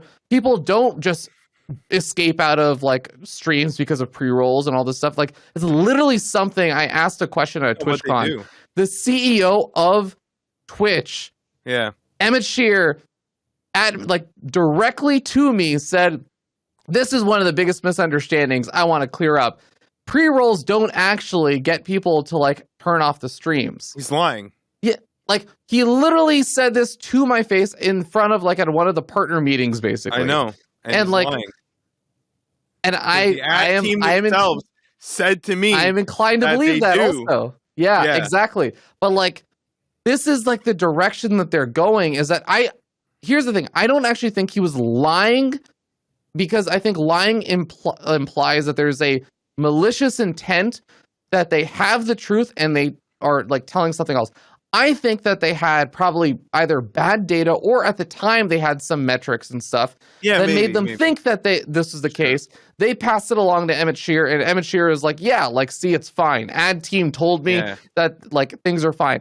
But obviously this is the downside of things, is that they aren't listening to the community. They aren't listening to what people are saying. They're so reliant on the data, and they're probably not even doing a great job of gathering it. Like, this is, to me, where I wonder if this is, like, the root source of where a lot of Twitch's problems are now. Yeah, see, I think the problem, like, the way that you're describing it, and I obviously, I actually agree. I think that this sounds very plausible, is that streamers are not the client. And, like, that is a problem. I think that if they are approaching it in this way, then it's like we're the customer or the client, but we're not. We're the partner. We're supposed to be working together, but we're not, right? Like, this is like one of those things where this is, like, their site. They dev it for, like, but, like, it's supposed to be us growing it, bringing people, running ads, like, making them money. Right, like, that's the thing. It's supposed to be a give and take, but it's not. We're supposed to be coworkers, and it doesn't feel like that. But that's the thing, is that, like, they are Amazoned in the sense that, like, I wholeheartedly expect them to start bleeping me out when I say the word union. Like, I fucking get it, because, like, they do everything in their power to remind everybody you're not employees. Like, you don't work here. You're. That's me fucking with him, just censoring your mouth, fading you out. You, like, panic for a second. I like die. You're expendable. I can fire you for no reason. Not fire you, sorry. You can just cut you off for no reason. You don't even see how much money you have for the next month. Like, all this shit. Like, you literally, no HR, nothing. Like, they make it very clear that you are basically nothing. You are easily replaceable. There are thousands of people who would want to be where you're at. Fuck all your work that you've done. All that shit. They don't care. I can understand why. And I mean, I think they care, but, like, they don't, like, they're not looking at it like, no, these are our people. These are just people. No, we're customers. Yeah, exactly. And I think if that mentality stays, it will be the end.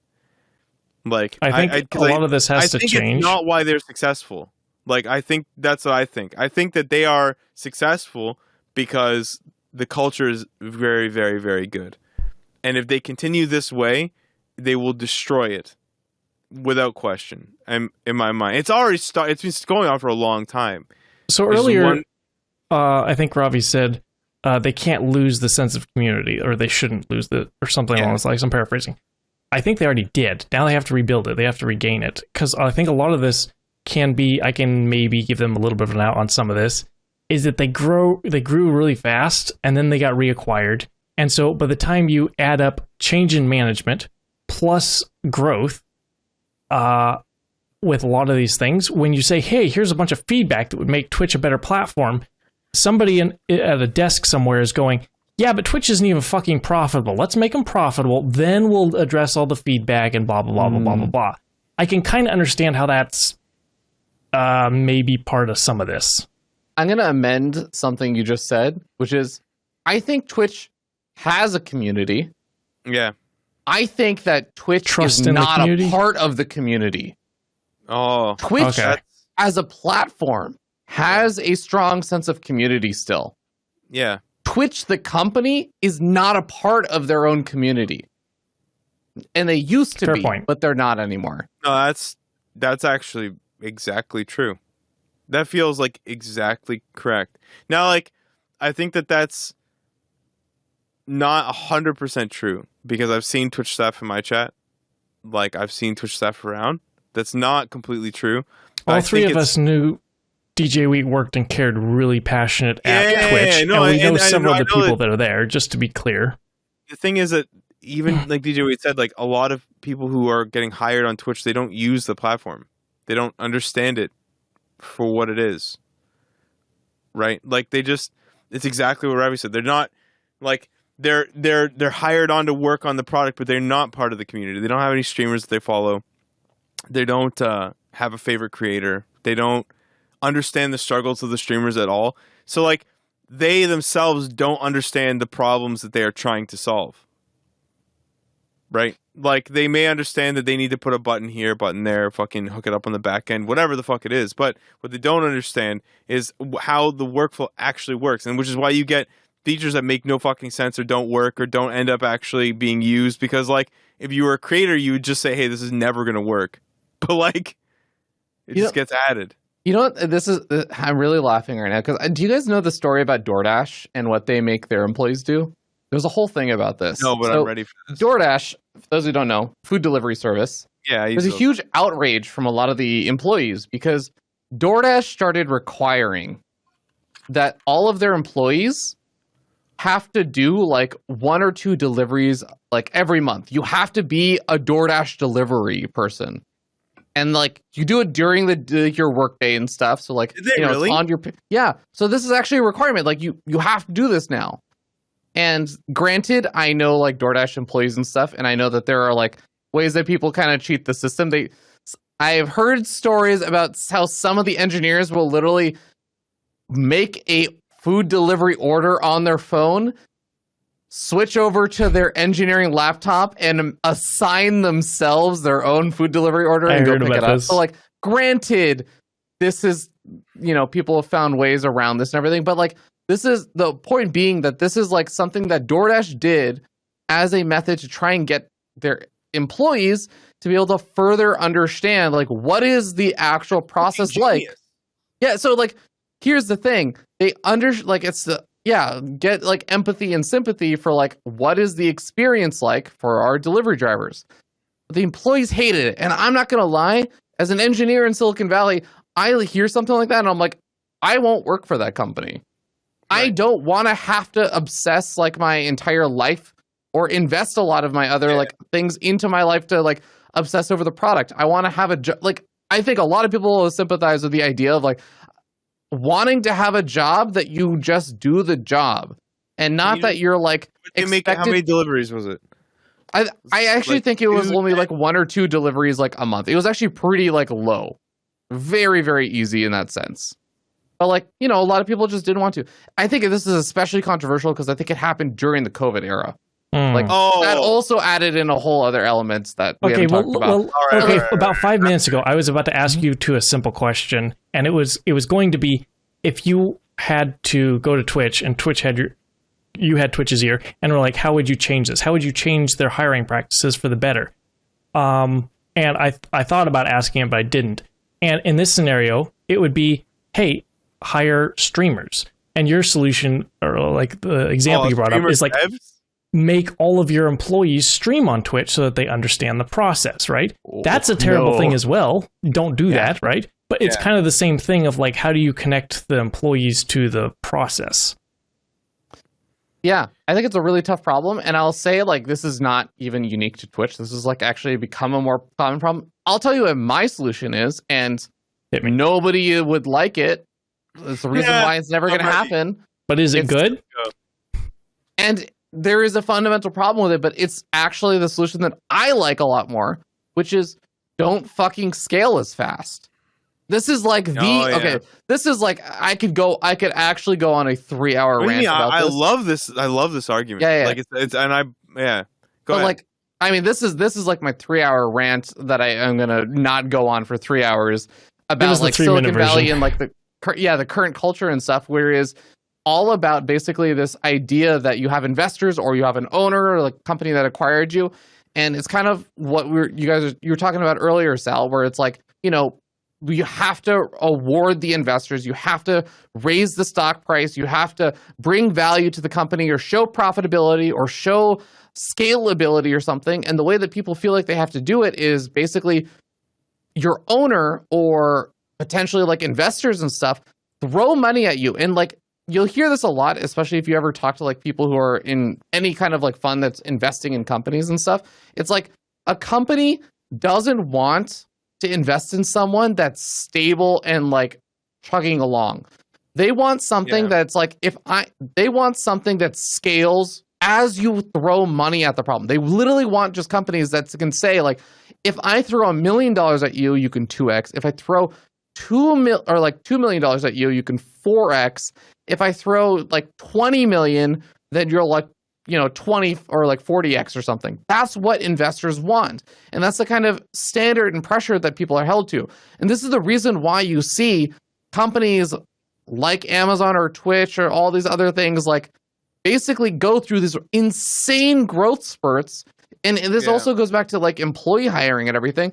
They basically say, we are going, like, it's a goal for the recruiters and everything to say, like, we want to 3x the company by the end of the year. And so maintaining culture and maintaining those kind of standards isn't realistic when you start setting those kind of goals, because you say, well, we have all of this money and we have to meet all of these expectations for our investors, for our owners, or for our director level people and everything. And doing that, like, the only way you can spend that money effectively is to basically hire people to get stuff done faster. That is like the mentality for things. But that is not, like, it comes with a lot of other baggage and burdens that we see constantly happening. Like, I could go on and on about this, but I think it's like the number one problem that actually, in my mind, is like, it's the solution is like, you grow slower. You accept that you can grow slower, but you'll have a longer term, more sustainable product that's going to hold market share. Like, that's my opinion on it. But obviously, I don't think anyone will ever follow that. No, I mean, I agree with this. I mean, it's exactly analogous to when, like, I've had this conversation a couple times on stream, like, how I say that I don't actually want to just, like, for my stream to just grow suddenly to, like, 1,000 or 5,000 viewers. I actually would prefer every year we go up, like, 100 or 200 concurrents, if that's good. Like, because I like to get to know my viewers, right? Like, I like to get to know, fix and address the problems that come up along the way, like, so that when you we have a culture, we have memes, we have a storyline, we have all of these things like going on. If it's suddenly like, you know, I have like a, you know, anywhere between 150 and 200 concurrents, or 250 depending on who's live and whatnot. If it 10x'd, like, I wouldn't know 90% of the people. Right? Like, that's, to me, that's actually fucking, like, crazy. Right? And that's the same thing here. Is like, you hire on, double your employees, and none of them understand that you just diluted your culture by half.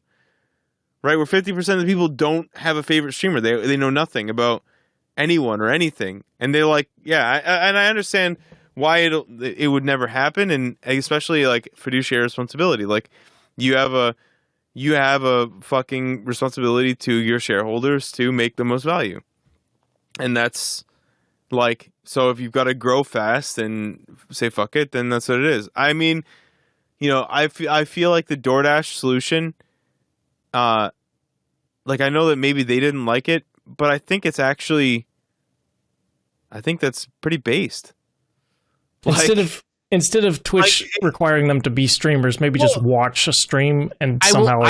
I will say specifically for Twitch, that is not a good idea, and not even for the reasons for the DoorDash thing. But you don't want Twitch employees to be broadcasting in a place where that they're all going to get attacked. Even if, listen, like delivering fucking food. Okay, everyone could have had a paper route as a kid. Like delivering food is completely different. You literally just leave it on doorstep now too. So like, literally, like streaming is something that when people ask me whether or not they should do it, like. Even if you could be good at it, the pressure of people destroying you, like, while you're streaming, and for some people, like for me, I love it. Like, take me down a peg. Like, I love that shit. It's great. I haven't noticed that about you. It's fun. It's fun as fuck, man. Like, it's so fun. Like, I love Twitch. It just reminds me of like endless banter. It's great. Part of my morning routine is get up, make coffee, breakfast, workout, watch DJ Wheat. Oh, Sal's coming on time to go make fun of Sal in his chat with Fear Dragon. Let's go! Yeah, bro. It's like, but like, you have to remember that for some people, this drives them to suicide. Yeah. Like the constant pressure of always having to not say something fucking stupid.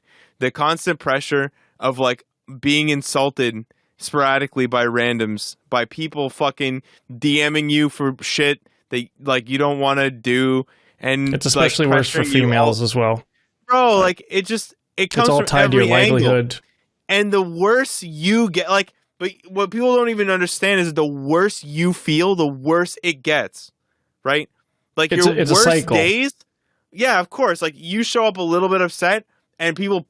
Like, it just drives that even harder, and it's just an impossible cycle. So, like, unless you are constantly fucking, like, rising above it and just keeping your head above water and, like, it all rolls off you and you're playing along with it, like, it will drag you down. So, like, you could never just be like, hey, yo, random Twitch employee, you know, guy who, like, avoids people unless he's going to get Starbucks and then immediately dodges back into his house so he can code for another 20 hours right now. What the fuck? Well, like, it's just like, if you're that kind of person, there's absolutely no problem with that. But the last thing you want to do is like boot up a cheeky stream and talk for 8 hours to random people on the internet. So and you have to be in a good mood so that you get that. When you're in a good mood, people subscribe and are happy in chat. Yeah, it's not something. It's for specific people who both want to and are capable of handling whatever it is that the randomness of Twitch. Because Twitch is like a random number generator sometimes. Like, you don't know what you're getting yourself into. Yeah. You don't know what's going to be said. You don't know what you're going to have to deal with on any given day. It's completely fucking random. It could be a great day. It could be shit day. Whatever. But, like, you know. You have to be able to handle whatever it is, and it might be terrible. And so, you know, you can't just ask devs to fucking do that. But, like, you know, make it so that people have to have, like, you know, find a creator. They have to spend a certain number of hours in the stream. Like, even if it's just lurking. Like, make it so that they have to subscribe to a couple channels so they know what that flow is like. Make it I so would they, even like, say, wouldn't say, like, do even one streamer. Do you know, like, what OTK is? Like, a community of people? Yeah. Like, do you know what offline TV is? Okay, just get invested in one of these communities a little bit and understand the circle, the friend dynamic, how Twitch functions as a sub mini culture inside of. The problem is that invested is like a. It's not a very. You can't force people to be invested in something, and invest is the wrong definition of it. Yeah, but you get my point, right? The idea is to pick up. Well, and what I'm saying is that the idea is to pick up some metrics that would help, you know, these people who are working at Twitch who don't have Twitch experience, who don't know what Twitch is, to be able to immerse themselves in what it is that creators actually, like, what it is that they're working on and who they're actually working with. I will interject and say, like, I think the biggest problem with this is that I listen to a lot of this and I try and take myself out of, like, Twitch, and obviously all of these requirements for me, if they were like, if I was looking at a tech company or something, like none of this is a problem for me. I'm already in all of this stuff. Mm-hmm. But if I apply this to like any other company or space, like I imagine, like here's a good example. I imagine if I'm gonna go for work for like some beauty company or something, right? Some beauty related startup that is somehow involved in tech, and they start telling me I have to start doing all this stuff.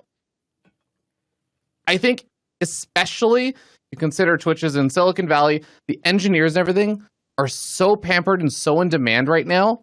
Yeah. That my thought is like, I'm not gonna bother. I don't need to work for this company. Like I have no interest.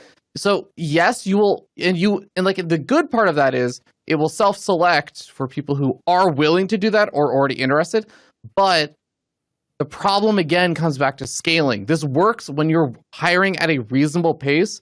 When you're trying to scale up ridiculously, that's when those kind of standards have to be dropped because you just can't meet the demand, or you're sacrificing quality of the like people that you're hiring. Like they're just not as good at their job. No, but you're right, and that's what's causing the problem. Yeah. Right. That's like you're absolutely correct, and we're making a very good case for like how them you growing could, too big. Like, the more I think about this, the more I agree. Sorry, with go it. ahead. I'm saying the more I think about this and the more Ravi talks about it, the more I agreed with it the first time he said it, and now I'm just like, yeah, this makes way more sense the more I listen. It's like this has been my life for the last 6 to 7 years, and I've put a lot of time thinking about it. Yeah, but no, I think that it's like, you know, if you're a software dev working on the back end for a website for a makeup company, like the separation between the software and the product is pretty great, right? It's like saying like Shopify employees should learn all of the products that use Shopify. It's like, I know a guy that worked at Starbucks and didn't like coffee, but he knew how to fucking work machines. Is that required? The problem was that no. The problem with this is that I think developing and designing for Twitch involves the creators, but the creators have no say, and there's a disconnect that shouldn't exist to the level that it does. I mean, you have like user voice and shit. But like they had Twitch ambassadors and stuff, but like we know what kind of a not successful it just feels thing like that was. The word is token. Is what it really feels like. It's just like these are you know your token. Normally people. I shit on Twitch. This is the episode where I'm trying to be like on Twitch's side as much as possible. Therefore, my choice of words. Okay, like yeah, I mean, like I'm sure they have actually done good, and I'm sure they have been consulted with, like, and I'm sure it's hasn't been entirely useless, both the trust and safety thing and also the ambassadors they've done program. good, and I know there's so good people on those panels. And I know that they have a much more they have a bigger voice than the average creator does. I do know that that's a fact. No one can say one concrete thing that they've done. Like, no one in the public can name a single concrete thing that's happened. Yeah, you don't know if they're NDA'd, and you also don't know like how many things are in discussion that have been tabled, or like you have no idea. And maybe it's for the best that you don't know, because that's by design, that maybe there's an unfavorable. The ambassadors. That's who suggested the 70 to 50 cut. Yeah, maybe they were like, people would like the exclusivity gone. What can you do to get that? I'm thinking 30% of your revenue for that. Yeah, I don't know, man. The ambassadors all along. Fucking knew it, man.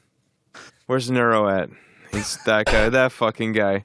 I will say ambassadors can't say some stuff that they have been asked about. I do know that for a fact. If I am privy to any of that information, I certainly can't say it. That's kind of how that works. I feel like even if there is feedback there, sometimes it falls on the wrong ears, or we go back to the situation where Ravi was mentioning earlier. God damn it, I'm trying. Ravi was mentioning earlier that now I lost my train of thought. The feedback gets lost in the wrong type of thing. There's a really good video by Day9, if you haven't watched it, called Feedback is Dumb and Doesn't Matter. It's obviously a little bit tongue-in-cheek, but like he makes a lot of good points about how if you're trying to develop something, or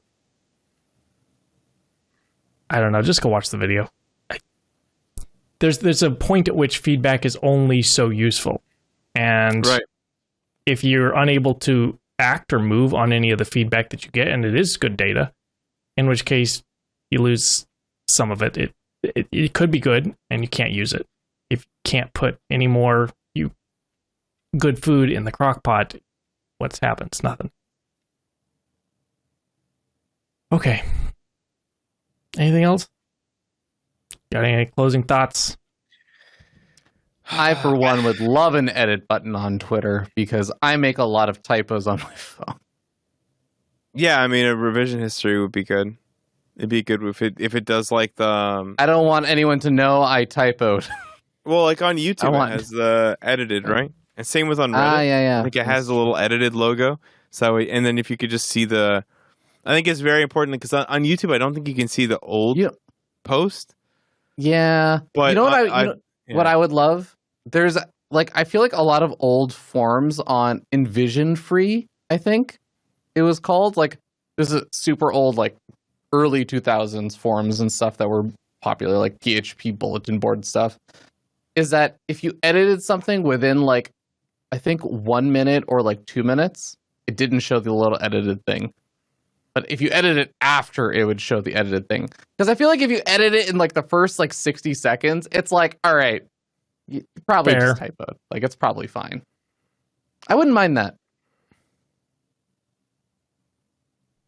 I think for tweets that are like a certain level of like stature, for instance, if Elon tweets something about Bitcoin, and then let's say Elon's account gets hacked and somebody edits it and adds a link to a random NFT which empties your wallet from said NFT. There's like okay, hold on a second. Revision history would be kind of good in some of these scenarios. Dude, if Elon's Twitter account gets hacked, he really shouldn't be building fucking. Yeah. I want you to we think live in about a world these where steps the that are word required for that. Kofefe was tweeted, so his account has to be hacked within and they have to edit the tweet within 60 seconds of the tweet being made. And it would have had to have not made sense for some reason for them to not just make a new tweet. I'm talking about tweets that are out for like a day or like 12 hours. Oh, yeah, that. Yeah. No, I mean, just like Don't get hacked, bro. Revision history would be great. Like, so you could just change shit, but then see what it used to say. Like a hover over or something. That'd be fun. Yeah. I'm okay with like burying it a little way to where it's not like, don't go look and see that I misspelled it or something, sure. But like, I hope they don't just do like a flagrant, like you can just edit. That would just defeat the purposes. Yeah, there needs to be a countermeasure somewhere along the line. Otherwise, it's just like... I've been waiting all show to use that. That's such a fucking good one. Okay. Oh, fuck. That's good. I should make that an emote. You should make a calendar, and that would be one of the photos on the calendar. Really? You would buy that calendar, wouldn't you? I would buy the calendar, but I'd do something that you hated with it. I don't even know what it is yet, but I would find that thing. And I would not hated. like to find out what that is either. Yeah. Yeah. Turn every image into a body pillow. Oh my god! I third-party Ven's Uppetry Zelda body pillows. As long as I get a 50% cut. No, third-party vendor, dude. I'm gonna do it on Redfin. You can't do shit. There you go. Well, I can do a lot, actually. It's just that I can't do anything about that specifically. I'll come up with something. One interesting thing to touch on before we close out is this was really cool to see. This is again the Lester, who is global head of gaming creators over at YouTube. Fascinating feature here on the YouTube Studio Research tab. Optimizing existing videos through searches across YouTube tab and showing like exploring what's really trending and hot and popular on YouTube via search volume and all this type of it feels AI dystopian a little bit to be able to see how quickly stuff like this on the internet moves and to be able to have that in your own dashboard ready for you to jump on, because not a lot of when a lot of us are consumers and we have a job where we like listen to stuff all day while we do other work or something along those lines, is very different from somebody that they're a streamer, and they have a family and stuff. They can't keep up on everything. They can't watch all that content all the time because they're busy creating the content or sleeping, right? So having this ability feature right in the palm of their hands instead of relying on a talent agency or a trusted mod or individual that helps them along those lines, or your YouTube editor or something, getting this one step closer to the creator themselves is a really good thing. Yeah, this is cool. I like it. This is a little only somewhat related, but something else that I learned recently about YouTube is that if you don't upload a video for about 9 months, they departner you. Wait, really? Yeah, I got departnered. This is a recent discovery as I have been looking at YouTube more, and I'm like, all of my videos are copyright claimed by Fear Dragon, but I'm Fear Dragon. I click on it and it goes to my channel, and I'm like, go to the monetization tab. It's like, you have been departnered because you haven't uploaded a video for a year. I'm like, oh, interesting. Yeah. Brilliant. So they're doing some interesting stuff over there. Not everybody's... inactivity for departnership makes kind of sense. A year is an interesting period of time because you'd think it'd be too long. But I think about like some very successful YouTubers. Michael Reeves is a good example. Yeah. He took about 10 to 11 months or something between his like most recent upload and the one before it. Yeah, okay. Did he post anything? I wonder. I don't think so. Yeah. I could be wrong, but yeah. Anyways, make sure you don't go a year without uploading. Yeah, no kidding. Good to know. Good to know. Let's see. Any closing thoughts on any of this before we do shout outs or something along those lines? Guessing that's the... No, I think I can't say anymore, man. I got nothing to say. Fucking Twitch, get your shit together, man. If you guys want to support the Almost Essential podcast, you should subscribe, but in the mindset of scaling responsibly. Only one of you should subscribe at a time. So all of you coordinate with each other. All right? One person subscribe today. Another person can subscribe tomorrow. All right? Spread them out. Appreciate it. This is going to be taking on some... we're going to be updating this quite a bit recently. In the very near future. Recently posting stuff. We now have 2 whole patrons. It's amazing. so we're not growing too fast yet. I don't know. Follow us on the Twitters and Spotify, iTunes, all that stuff. Check out Up-A-Tree Zelda on Twitch and Pure Dragon 64 on Twitch and Twitter, all that stuff. Or YouTube. Or Follow YouTube, me on YouTube so I can get repartnered. Yes. I have a video called 99% Useless Facts, the movie. If you would just leave it on to increase my watch time, it would be deeply appreciated. If I put it on loop, does it count as a play every time? Or I think it actually does. Yes, it does. So legitimately, you would be helping me. Wow.